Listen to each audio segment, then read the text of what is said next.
মাননীয় স্পিকার, 2026-27 অর্থ বছরের বিশাল যে বাজেট আমাদের মাননীয় অর্থমন্ত্রী পেশ করেছেন, এই বাজেটটা দেখে আমার কাছে মামার সেই গল্পের কথাটাই মনে পড়ল। ছোটবেলায় আমাদের গ্রামে এক দুঃসম্পর্কের মামা ছিলেন। তিনি সিদ্ধান্ত নিলেন তার বাড়ির সামনে একটি বিশাল রাজকীয় তোরণ অথবা ফটক তৈরি করবেন, যাতে পুরো ইউনিয়নে ওনার আভিজাত্য এবং বড়ত্ব প্রকাশ পায়। তিনি চমৎকার নকশায় এক বুক অহংকার নিয়ে তোরণটি বানালেন, কিন্তু বিপত্তি বাধল তখনই যখন জানা গেল এই জাঁকজমকপূর্ণ তোরণটি বানানোর জন্য মামা বাসার চাল, ডাল, আলু সব বিক্রি করে দিয়েছেন। শুধু তাই নয়, আমাদের পাড়ায় যে একটা সমিতি ছিল, সমিতি থেকে বড় অঙ্কের একটা ঋণ নিয়েছেন। মাননীয় স্পিকার, পরের দিন আমার গ্রামেরই একজন যুবক, যিনি সমবায় সমিতিতে গিয়ে ক্ষুদ্র একটু ঋণ চাইলেন, একটা খামার করবেন, কিন্তু সমিতির কর্মকর্তা জানালেন, বাবা, আমার পক্ষে তোমাকে ঋণ দেওয়া সম্ভব নয়, কারণ তোমার মামা তোরণ বানানোর জন্য সমস্ত অর্থটুকু নিয়ে গিয়েছে, আমার সিন্ধুক এখন শূন্য। মাননীয় স্পিকার, 2026-27 অর্থ বছরের বিশাল যে বাজেট আমাদের মাননীয় অর্থমন্ত্রী পেশ করেছেন, এই বাজেটটা দেখে আমার কাছে মামার সেই গল্পের কথাটাই মনে পড়ল। মাননীয় স্পিকার, যে বাজেটটা পেশ করা হয়েছে এটি ইতিহাসের সবচেয়ে বড় বাজেট। যে বাজেটটাকে আমরা মনে করছি ঘাটতি এবং ঋণ নির্ভর একটি বাজেট। মাননীয় স্পিকার, আমরা বিরোধী দলের সংসদ সদস্য হিসেবে সমালোচনা করব, সরকারের ভুল ধরিয়ে দেবো, এটাই স্বাভাবিক। আমরা আয়না হয়ে ভুল ধরিয়ে দিতে চাই, এটা সরকারের সহ্য করতে হবে, নতুবা গণতন্ত্র অব্যাহত থাকবে না, ব্যাহত হবে।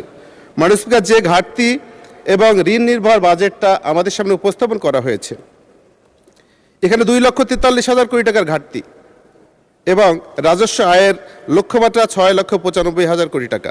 কিন্তু এনবিআর গত 3 বছরের মধ্যে তাদের লক্ষ্য পূরণ করতে ব্যর্থ হয়েছে।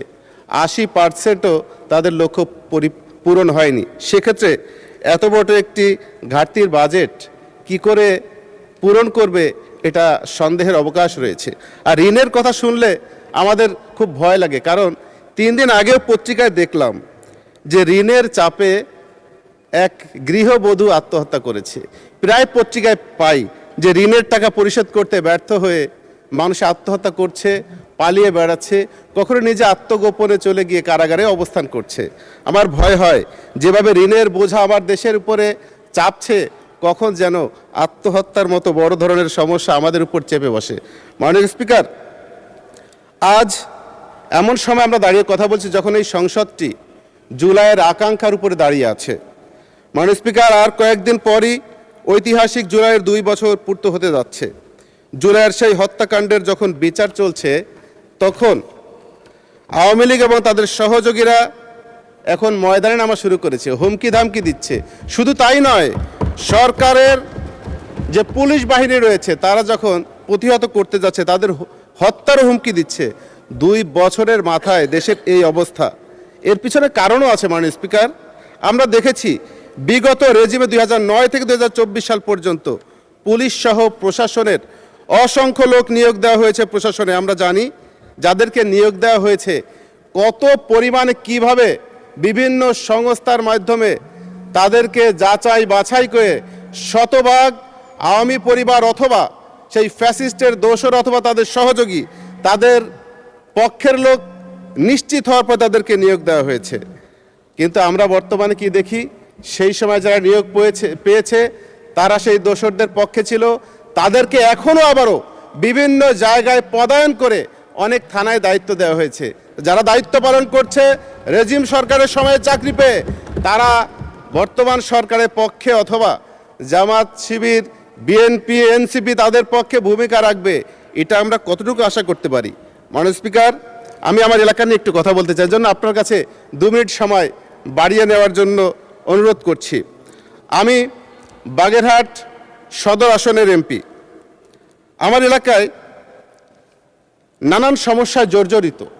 এই এলাকায় দীর্ঘদিন যাবৎ শাসন করেছে ফ্যাসিস্ট সভায় রাজ পরিবার, যে কারণে এই এলাকাটা উন্নয়নের দিক থেকে একেবারেই বঞ্চিত ছিল। আমার কাছে মনে হয় যে সময় 4 দল দেশ শাসন করেছে 2001-এ,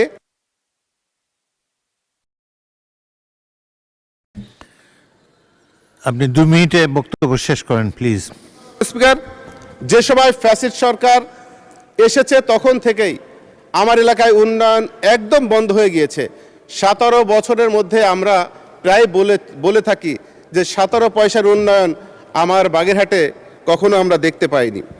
এর মধ্যে গুরুত্বপূর্ণ যে বিষয়গুলো রয়েছে বাগেরহাটে প্রস্তাবিত খানজাহানি বিমানবন্দর, যে বিমানবন্দরটি সাবেক প্রধানমন্ত্রী গণতন্ত্রের মা আমরা যাকে বলি খালেদা জিয়া, তিনি সেটা উদ্বোধন করেছিলেন, কিন্তু আজ পর্যন্ত সেই বিমানবন্দরটি আলোর মুখ দেখেনি।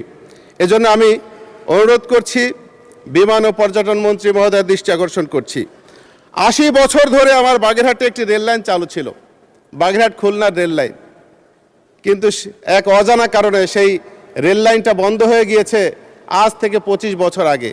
আমি দাবি করছি, মাননীয় রেলমন্ত্রীর বাড়ি আমার জেলাতেই, আমি দাবি করছি সেই বন্ধ হয়ে যাওয়া রেল লাইনটা চালু করে আমার বাগেরহাট এর মানুষের চলাফেরার জন্য, ব্যবসা বাণিজ্যের জন্য সুন্দর সুযোগ করে দেবেন। বাগেরহাটের জেলা শিল্পকলা একাডেমি রয়েছে, যেটা পরিত্যক্ত অবস্থায় পড়ে রয়েছে, সংস্কার অথবা নতুন ভবন করা অত্যন্ত জরুরি।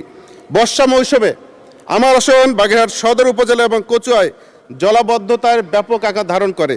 জলাবদ্ধতা নিরসনের জন্য দ্রুত পদক্ষেপ গ্রহণ করার জন্য অনুরোধ করছি।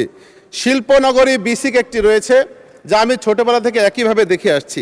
দীর্ঘদিন ধরে উন্নয়নের ছোঁয়া নেই, বিসিকটা আস্তে আস্তে ধ্বংসের দিকে চলে যাচ্ছে, সংস্কার করা প্রয়োজন। আমার পৌরসভার সেবার মান নিশ্চিত করার জন্য দ্রুত পদক্ষেপ নেওয়া দরকার।